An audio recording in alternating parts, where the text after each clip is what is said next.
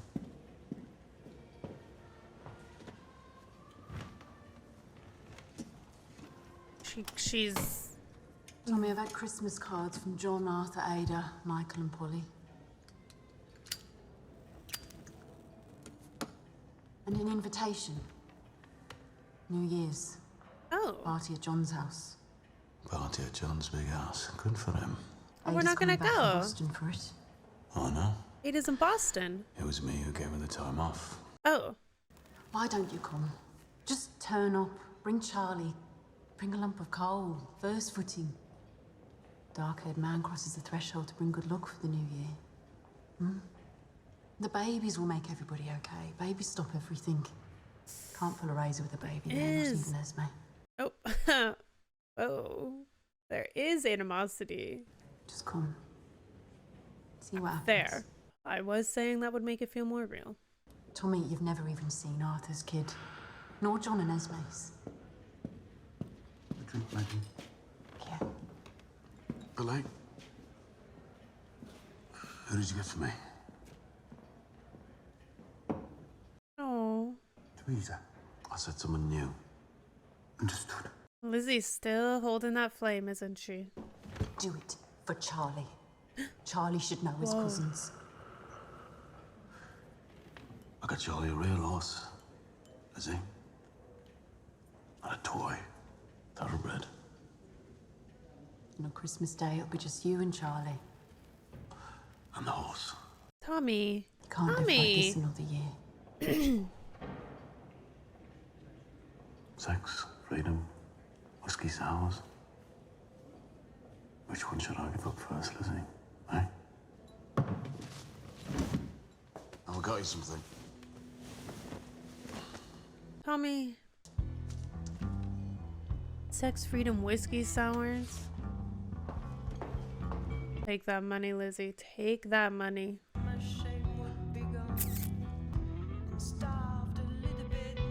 Hey, Tommy, you're looking a little, empty. Is sex, freedom, and whiskey sours worth it? Is it really free if you feel like that? Riddle me that, Mr. Shelby.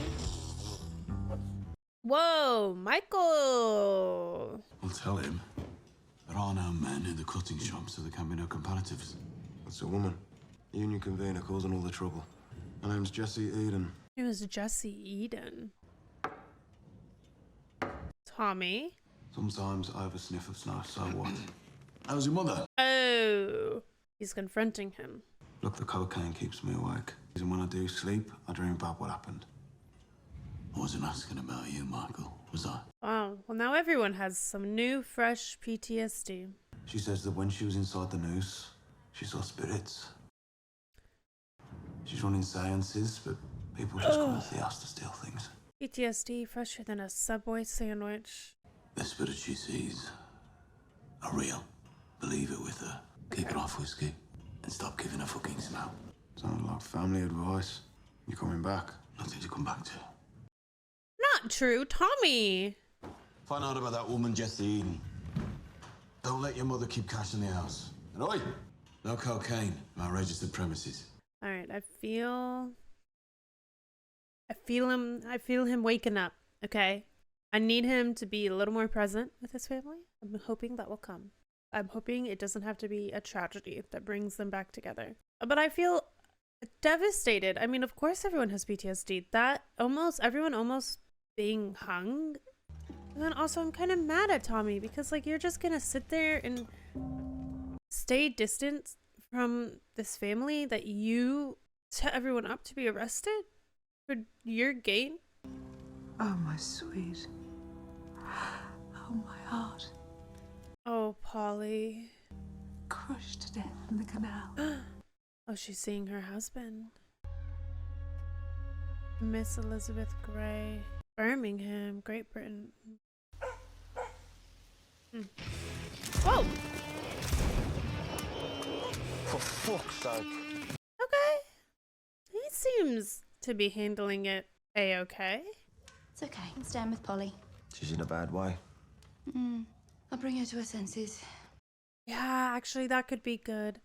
Good, We're please. still gonna come to the party New Year's Eve. Arthur, Linda. Hello, Esme. Oh, uh-oh. Who pay for your car and driver, Ada? Shelby Company Limited. Oh, shit, Esme hates the family now. Take a curse.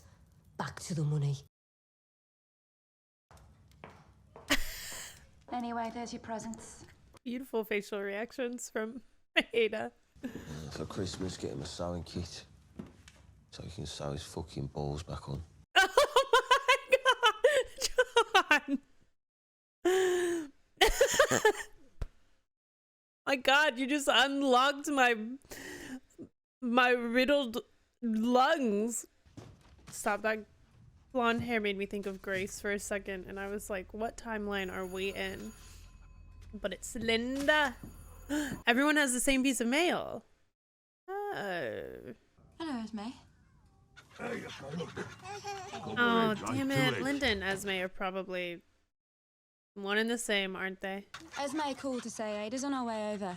Did you hear that, Billy boy? Your Auntie Ida's coming. All the way from America. The women are not for the Shelby family, which will keep, I think, John, I don't think he gives a damn. Arthur is very controlled by Linda. You don't have a women's lavatory on the second floor. Oh. Don't have a women's lavatory. I can't go to it, can I? I respect her for that.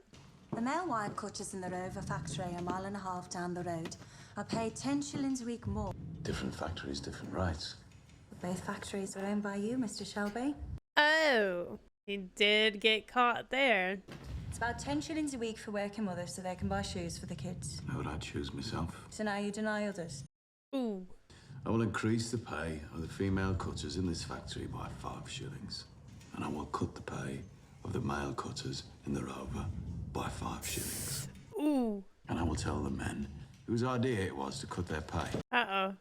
That's kind of messed up. You know, everything you've said here today, and the fact that we're having Ooh, I this don't meeting like this today look. tells me that you are a woman without a family. And everything I hear about you tells me you're a man without a family as well. Yeah, and he is. You will hear the whistles blow all across Birmingham. I don't like Lots of this whistles look for blow, him. sweetheart. I do not like this look for him. Hoarding money, living in your nice fancy houses, getting all your family nice fancy rich things, but you won't pay these people more? Oh, I did not like that. I did not like the way he strong-armed that. And he's got a letter from that same thing.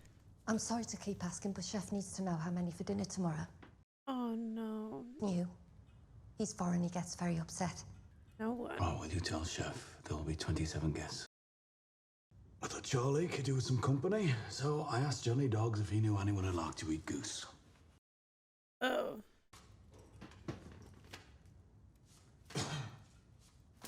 Someone open up this letter by Gully Goddess. I don't know what that word was. Oh, look at that face. The Shankreta family. Oh no! Oh no! And everyone got a letter from them.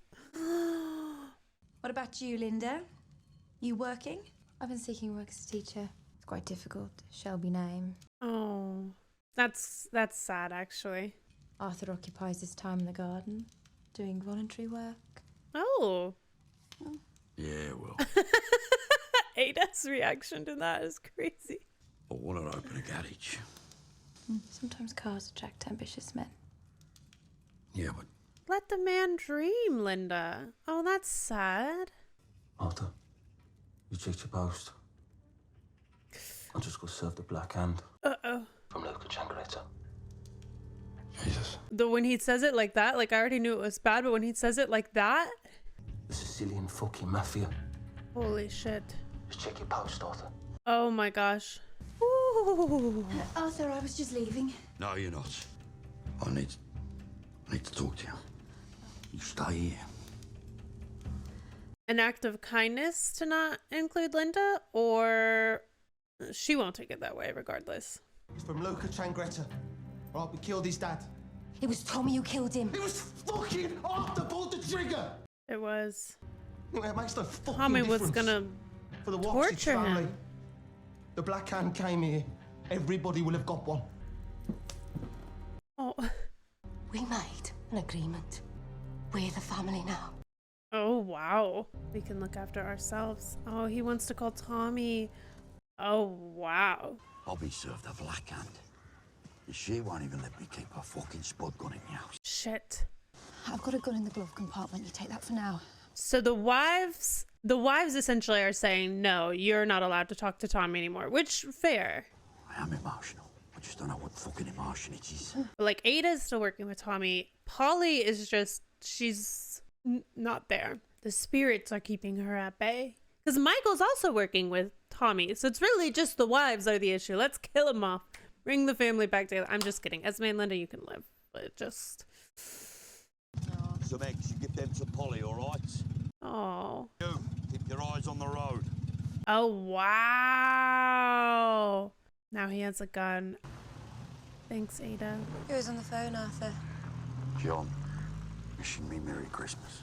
Ooh. Oh, shit, Linda. It would seem that if you force your husband to distance himself from his family, of which he loves, he'll just start not telling you shit. Who could have seen that coming? I don't blame her, though.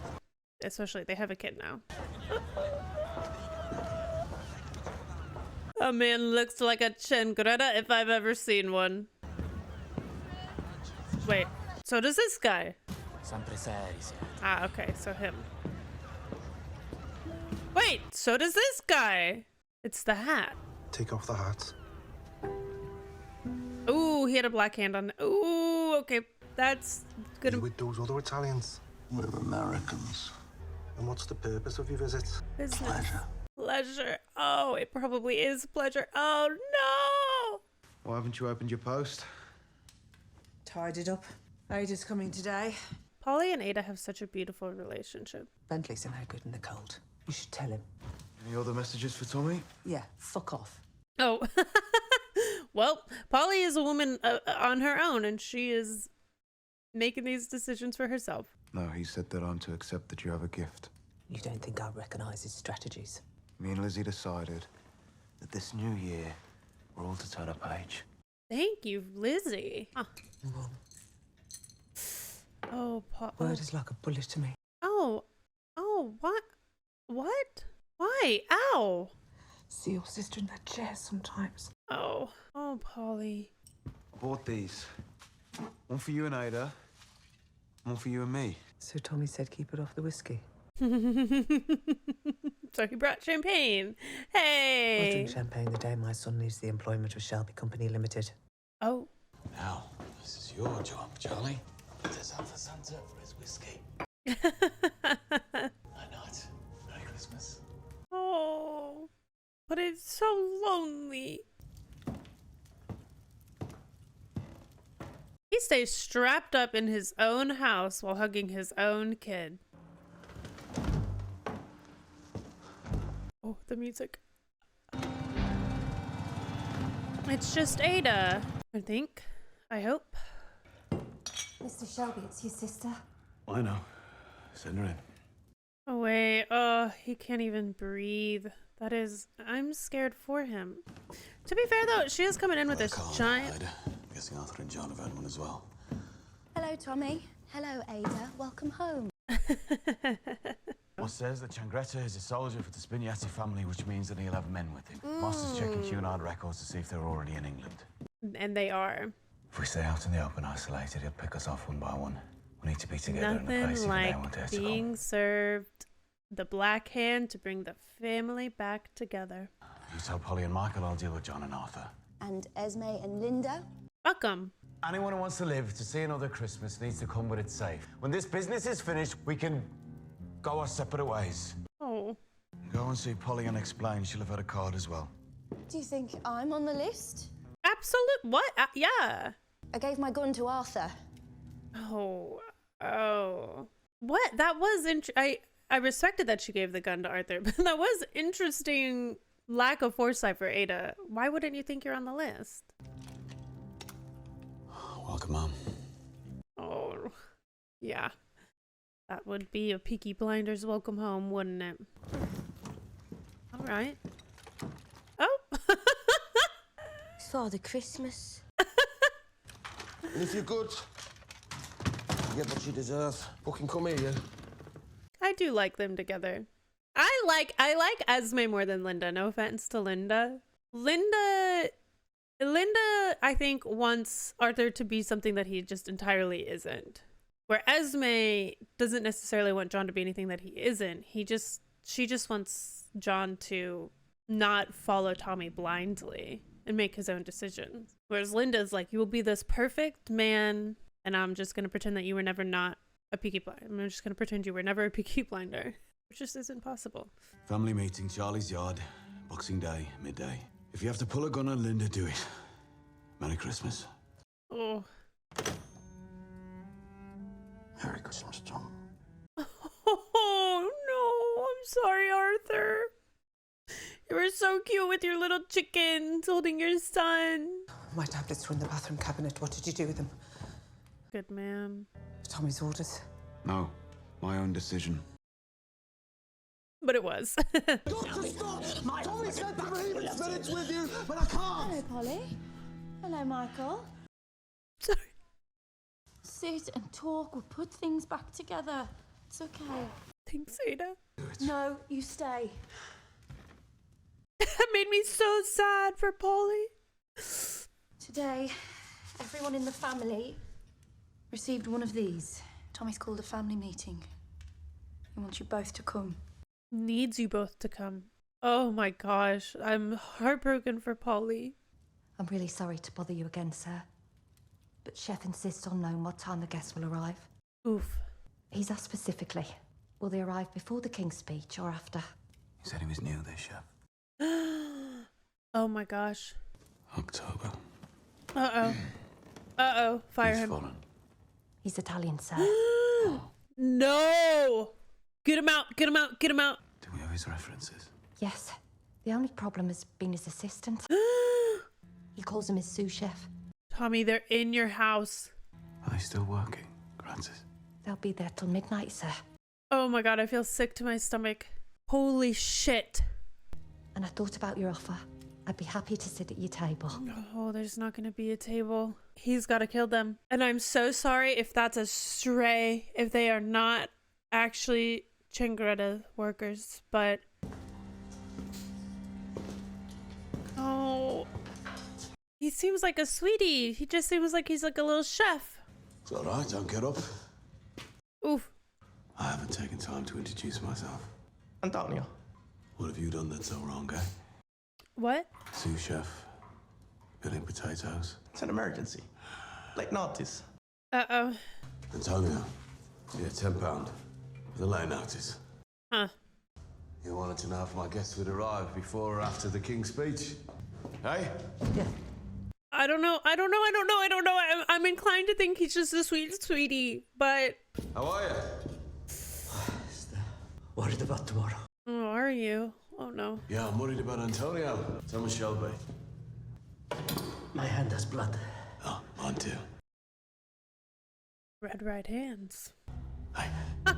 Wait. How much did you pay, Antonio? I just gave him £10. Didn't mean a fucking thing to him.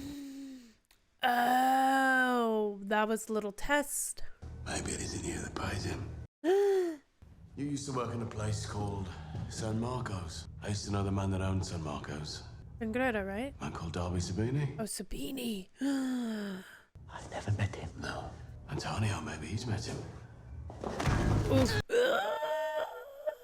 You want me to dress you like I dressed that fucking stag, please? Tell him, please. You wanted to know when my guests would arrive because Antonio needed me alone. He's an assassin. Plan is to kill me tomorrow. Holy shit. They just said bring him here. Holy crap. I'll bring him in. Antonio! What the fuck did he just say in Italian? Can Tommy speak Italian? It would behoove Tommy to learn Italian. Oh. Huh? Oh! Oh shit! Yeah, get him! Later, B. You're a blackhand! My God. Is that a curse on a number? What did he fucking say? He said fuck you! Yeah? Ooh! What? And then Tommy said, fuck you too. It had to happen. Blackhand means kill or be killed. Oh. You tell Darby Sabini he picked the wrong side in this war. You tell anyone else, I'll come and find you. Okay. Sorry. Oh, I'm like a little shaky. Take the body across the river to the rough ground. This one's a message. We're going back, Johnny. Back to Smallheath. Back where you belong. Hey. The Bengal Romani Chow, Tommy. Oh. Don is like, beautiful, you're back. He's not even worried. He's like, feels giddy about it. He's like, work for me. Oh. Yeah. Oh. Mommy. Oh, I love that Charlie knows who Grace is. Like, of course he should, but like... This is the New York mafia we're talking about. And we're the Peaky fucking blinders. No. No. We're not You're the a Peaky separated fucking bunch blinders of unless we're together. individuals. Together in the gallows, with one man missing. Oh, true and fair. We're the family now. We're staying at home. No, that's... In the fucking house. Esme. Holy shit. Holy shit. 3 of them? With what kind of guns?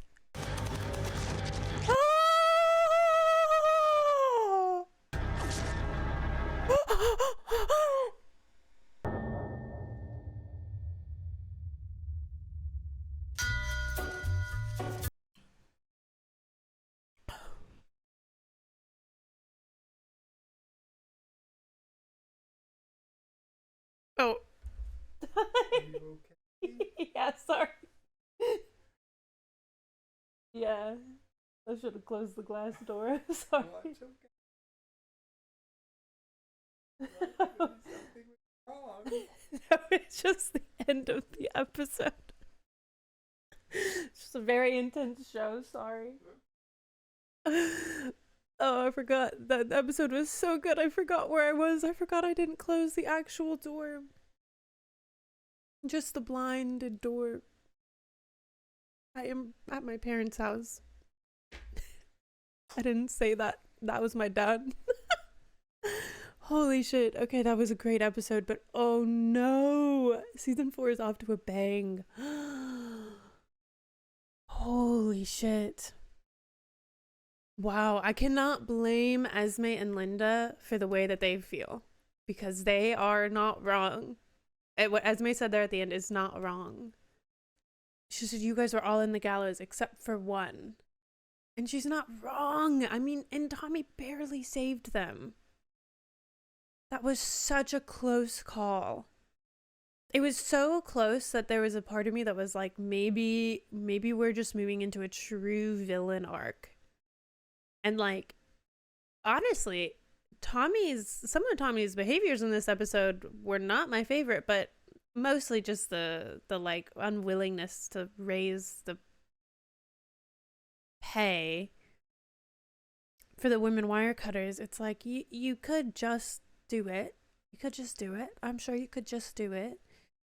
But he had to strong arm that, and I didn't really like that, but it, holy shit. Michael and John possibly dead. I mean, it's war now. Kill or be killed. That's what the Black Hand means. The stakes are higher than ever. I like it. I do like that it's like something old coming back to haunt us. I do always really like when actions have consequences. Like intense consequences, not just like throwaway, have to explain it because the plot, it's like a plot hole kind of consequence, but like really coming back around and making it everyone's problem again. Oh my gosh. But it is very, I'm unsettled, but in the best way. This was a delicious start. I understand. I mean, this is only episode 1 of season 4, but like, what a season so far. What a freaking start to the season. I'm sorry. I'm just honestly in shock and like scared. I just feel like they didn't hold back. I'm continuously incredibly surprised how this show can pack so much into 58 minutes. And I will say this, I think that like people are getting a bad rap for having low attention spans. And I see this like conversation a lot around how certain people, like I think there's an actress who was saying that one of her younger co-stars won't watch a 3-hour long movie. And I get that. I hate to say it, but I do get that, because there are a lot of movies with bloat. And it's not that we have low attention spans, it's that like you can do a lot in 58 minutes. You can do so much in 58 minutes. I am continuously surprised when I'm editing these reactions that I will get down to the last 10 minutes and be like, how did everything that happened in the last 10 minutes happen? Because I'll remember it and I'll be like, wow, I guess that next plot point happens in the next episode. And then no, it still happens in the episode that I'm editing. But like, they just do a very good job with the pacing in this show. And like, I don't mean to like fully hate on 3-hour long movies, but like sometimes, yeah, it's a little long. Sometimes, yeah, we go a little too long. And I don't think people should get a rap for being like, oh, how long is the movie? 3 hours? Because if every 3-hour long movie was 3 hours of great pacing, then we wouldn't feel burnt out by every movie now being 3 hours.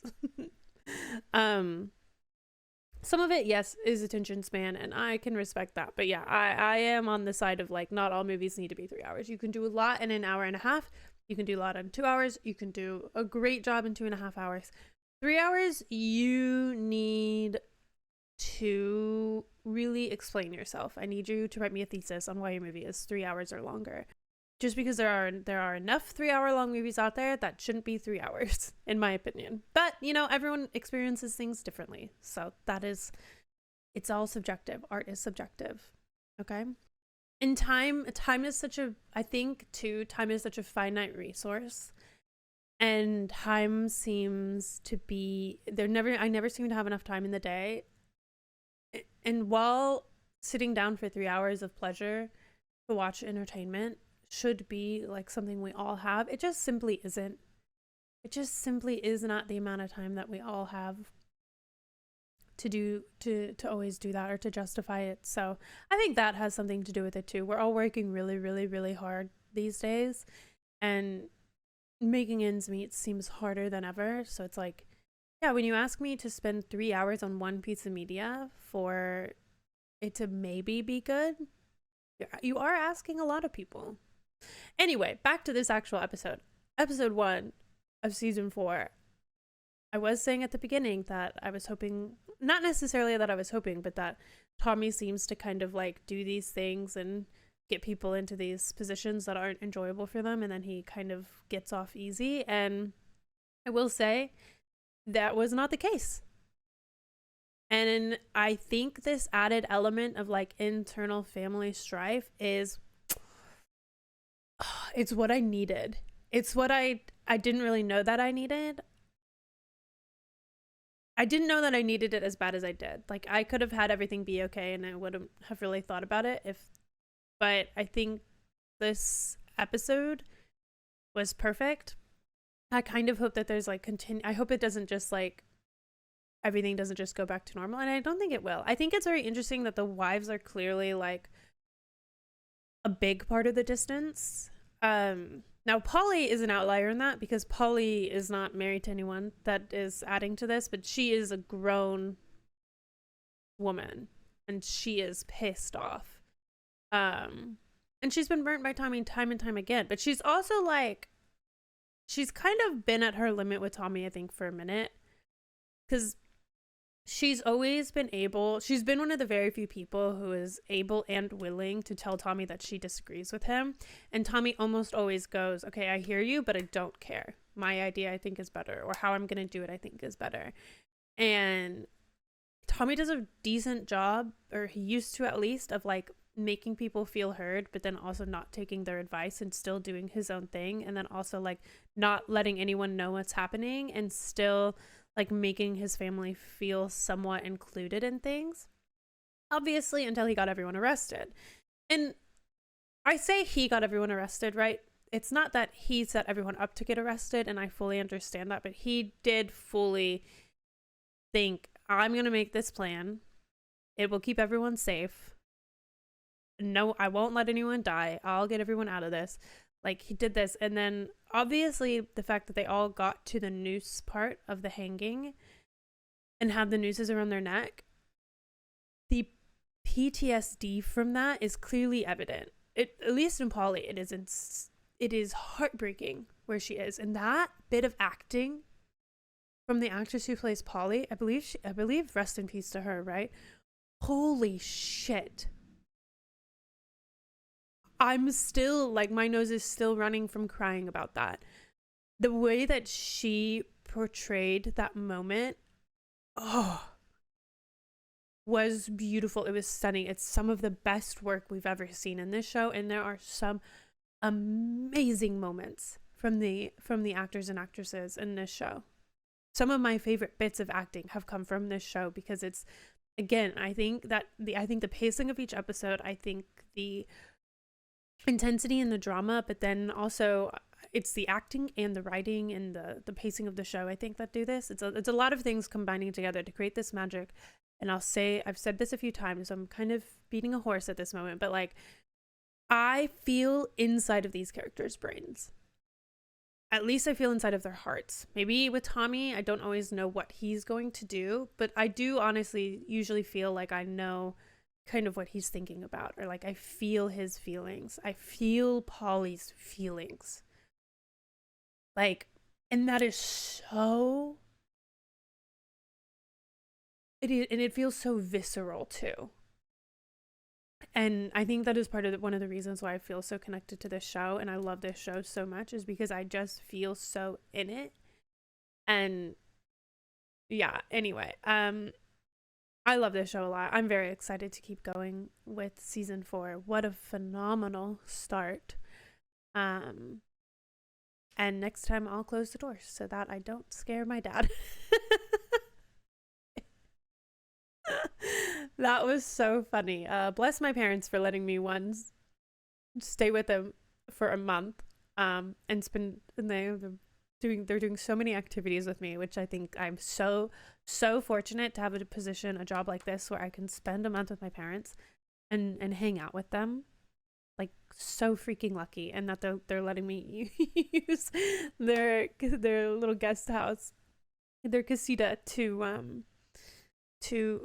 work while I'm here. So say thank you to Mama Lips and Papa Lips, because really cool. It's funny because we spend a lot of time with their, like, other people that live near them, and they're always like, oh, you're staying for a month, oh, and they seem put out by the fact that I'm here so long. And my parents never really make me feel like a burden, and I didn't know how lucky I was for that. Anyway, that was episode 1. I'll see you for episode 2. Don't forget to hit like and subscribe, and Patreon for full lengths. All right, bye guys.